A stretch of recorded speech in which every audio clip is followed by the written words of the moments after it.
لقد كان لكم في رسول الله أسوة حسنة। আল্লাহ তাআলা বলেন, তোমাদের মধ্যে, তোমাদের জন্য আমার রাসূলের মধ্যেই রয়েছে উসওয়াতুন হাসানা, উত্তম আদর্শ, উত্তম চরিত্র। এর বাইরে তোমাদের জন্য আর কোন আদর্শ থাকতে পারে না, এর বাইরে তোমাদের জন্য আর কোন উত্তম চরিত্রের গ্যারান্টি থাকতে পারে না। আর নবীজির চরিত্র কেমন, নবীজির আখলাক কেমন ছিল, আল্লাহ পাক রব্বুল আলামিন কোন নবীর চরিত্রের ব্যাপারে আল্লাহ তাআলা কসম খেয়ে বলে নাই।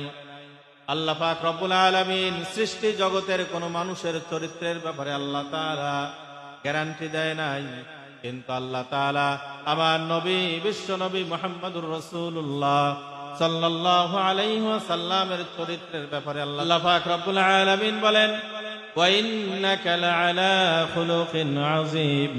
হে নবী, নিশ্চয় আপনি মহান চরিত্রের অধিকারী।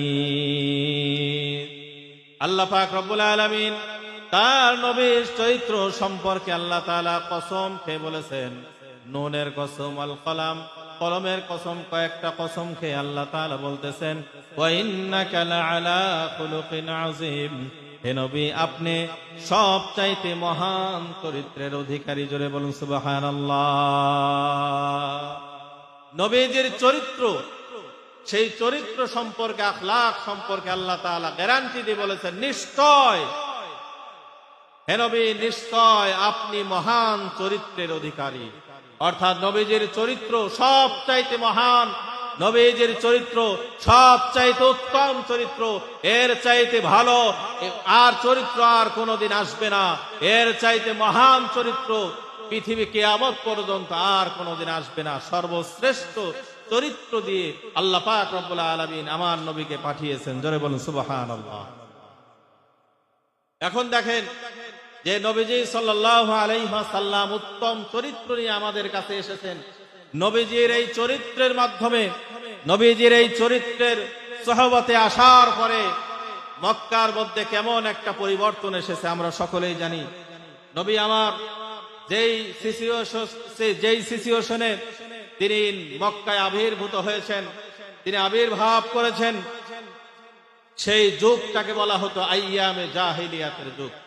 অর্থাৎ আইয়ামে জাহিলিয়াত বলা হয় অন্ধকারাচ্ছন্ন যুগ, বর্বরতার যুগ, অজ্ঞতার যুগ। আল্লাহ পাক রব্বুল আলামিন এমন একটি অজ্ঞতা, মূর্খতার যুগে আমার নবী, বিশ্ব নবী মুহাম্মদ সাল্লাল্লাহু আলাইহি ওয়াসাল্লামকে আল্লাহ তাআলা জমিনে পাঠিয়েছেন। নবীজি আমার জমিনে আসার পরে সেই অবস্থা কেমন ছিল? আইয়ামে জাহিলিয়াতের যুগে নারীদের কোনো অধিকার ছিল না, নারীদের কোনো অধিকার ছিল না, নারীদের সামাজিক কোনো অধিকার ছিল না, নারীদের পারিবারিক কোনো অধিকার ছিল না, নারী হিসাবে, একজন মহিলা হিসাবে তার সামাজিক কোনো অবস্থা ছিল না। আইয়ামে জাহিলিয়াতের যুগে কোন মেয়ে তার বাবার কাছে সন্তানের অধিকার পাইত না।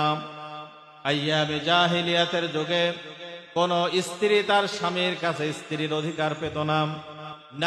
নারীদের কোনো সামাজিক অবস্থা ছিল না, নারীদের ব্যক্তি জীবন বলতে কিছু ছিল না, নারীদের পারিবারিক জীবন বলতে কিছু ছিল না। এমন একটি অজ্ঞতার যুগ, এমন একটি মূর্খতার যুগে আল্লাহ পাক রব্বুল আলামিন বিশ্ব নবী মুহাম্মদ সাল্লাল্লাহু আলাইহি ওয়াসাল্লামকে জমিনে আবির্ভূত করলেন।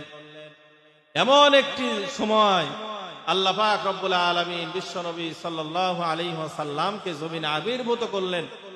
তিনি আসার পরে তিনি দেখলেন যে নারীদের এমন অবস্থা, নারীদের এমন পরিস্থিতি, এমন অবস্থা যে নারীরা পরিবারের মধ্যে তাদের কোনো অবস্থান ছিল না। এমন অবস্থা, এমন বর্বরতার যুগ ছিল, এমন মূর্খতার যুগ ছিল যে কোনো মানুষের যদি একটা মেয়ে সন্তান হতো তাহলে তার চেহারা কালো বর্ণের হয়ে যেত, সে অখুশি হতো, নারাজ হয়ে যেত। কোন মেয়ে সন্তান যদি কোনো পুরুষের হতো তাহলে তার চেহারাটা কালো বর্ণের হয়ে যেত।